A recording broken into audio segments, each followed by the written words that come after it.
नमस्कार आदरणीय दर्शक महानुभावहरू, म भरत रिमाल। यति बेला म कैलालीको मोहनयाल गाउँपालिका वडा नम्बर 7 यो साँगुरे खोला हो। तपाईहरु पछाडि दृश्यमा देखिराख्नु भएको छ यो निर्माणाधीन पुल।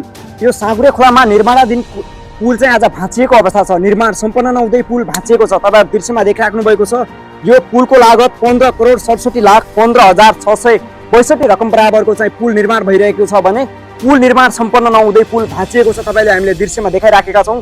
यो पुल चाहिँ यसरी भाँचिएको छ। तपाईहरु दृश्यमा देखिराख्नु भएको छ भने यो हिम सगरमाथा कन्स्ट्रक्सन प्रणाली भरतपुर 10 चितवनले चाहिँ यो निर्माण कार्य गरिराखेको छ। यसको निगरानी भनेको निकाय, यसको सम्बन्धित निकाय भनेको सुदूरपश्चिम प्रदेश सरकारले राखेको छ भने सुदूरपश्चिम प्रदेशका मुख्यमन्त्री कमल बहादुर शाहले एकैपटक चाहिँ कैलालीका लम्कीचुवा नगरपालिका र मोहनयाल गाउँपालिकाका 13 वटा योजनाहरूको एकैदिन शिलान्यास गर्नुभएको थियो भने त्यही अन्तर्गतको यो साँगुरे खोलाको पुल हो। आज पुल निर्माण सम्पन्न नहुँदै पुल भत्किएको छ। यसतर्फ चाहिँ सम्बन्धित निकायको ध्यानाकर्षण हुनको जरुरी छ। निर्माण कम्पनी र